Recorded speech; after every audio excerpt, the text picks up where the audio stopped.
এইবাৰ মিয়াই কালী পূজা আৰম্ভ কৰিছে। কালী পূজা কৰা তোমালোকতো মুছলমান মানুহ কালী পূজা কেনেকৈ কৰা? মিয়াই আৰম্ভ কৰিছে শিৱ পূজাও। এতিয়া আমাৰ মহাদেৱৰ যিটো তপচি থাকে ওই তপচিটো ঝাৰি আমি মাৰিম। এইখন অসমতে এতিয়া মিয়াৰ দলে পূজা পাতল আৰম্ভ কৰিছে। যিগিলা পাঠ যিগিলা আমাৰ নাটক চব হিন্দুৰ নাটক, মানে আমি ধুতি চুতি পিন্ধি পুৰা মানে পূজাৰী হৈ যোৱা।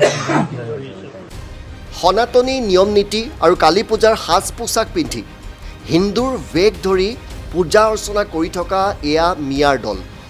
মানে তন্ত্ৰ মন্ত্ৰ এটা আমাৰ কোৰাণৰ ভাষাতে হয়।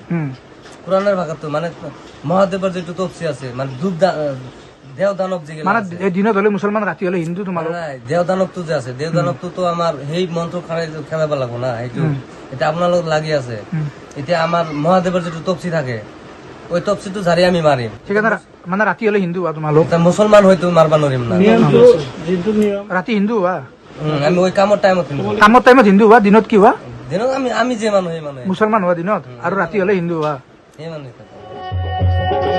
হিন্দুৰ বেগ ধৰি এওঁলোকে আৰম্ভ কৰিছে তন্ত্ৰ মন্ত্ৰ। দিনত মিয়া মুছলমান আৰু ৰাতি হলেই হিন্দু কবিৰাজ। ৰোগী চাইছো। কেইটা ৰোগী চাইছা? এটা আহিছে। কিমান পইচা লৈছা? তাৰপৰা নিছো 35,000। 35,000।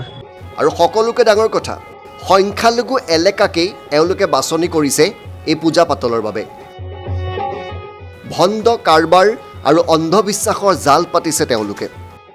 কি নাম? মোৰ নাম ৰফিকুল ইছলাম। ক'ত ঘৰ? গোৱালপাৰা। নিশা হ'লে এই মিয়াৰ দলটোৱে পূজা পাতলৰ নামত বিভিন্ন অন্ধবিশ্বাস আৰু কুসংস্কাৰমূলক কাম কাজ সংঘটিত কৰে।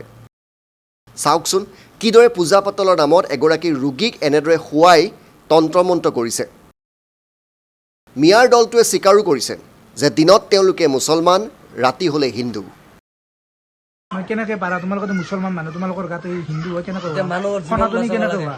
এতিয়া মানুহৰ জীৱন বচাব লাগে, আমি চব কৰিব পাৰোঁ। মানে জীৱন বচাব লাগিলে সনাতনী হ'ব লাগিব নেকি? মানে চব উপায় নাই। মানে মুছলমানে কি জীৱন বচাব নোৱাৰে নেকি? আমাক এতিয়া আপুনি মাতি লৈ আহিছে, আমাক লৈ আহিছে এটা ৰোগী ভাল কৰাৰ কাৰণে, আৰু আপুনি চাই আছে তাতে ভাল কৰিছো, তাতেও ভাল কৰিছো, যে আপোনাৰ ঘৰত আহিছো তাতেও তো আমাৰ সেইটোৱে কৰিব লাগিব, আমি তো বেলেগ কৰিব নোৱাৰিম। তোমালোকে মুছলমান হৈ পিনে কিয় মানুহ বচাব নোৱাৰা? সনাতনী কিয় হোৱা? সেইটোতো ক'ব নোৱাৰিম।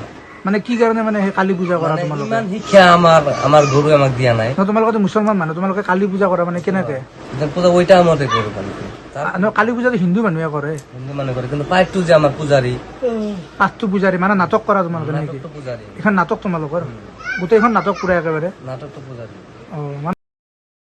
আৰু সকলোকে ডাঙৰ কথা, এই কালী পূজা বা শিৱ পূজাৰ ফলত হেনো আৰোগ্য লাভ কৰিছে এইগৰাকী ৰোগীয়েও। নাচ গান কৰি পেলাই মোক পূজা কৰি ভাল কৰিছে। হাজোৰ টাঙোনমাৰীত এই ঘটনা সংঘটিত হৈছে। জলেশ্বৰৰ পৰা অহা এই মিয়াৰ দলটোৱে অন্ধবিশ্বাসৰ নামত হিন্দুৰ বেগ ধাৰণ কৰি প্ৰতাৰণা চলাই গৈছে। আৰু এই খবৰ আমালৈ প্ৰেৰণ কৰিছে হাজোৰ পৰা প্ৰণৱজ্যোতি কলিতাই।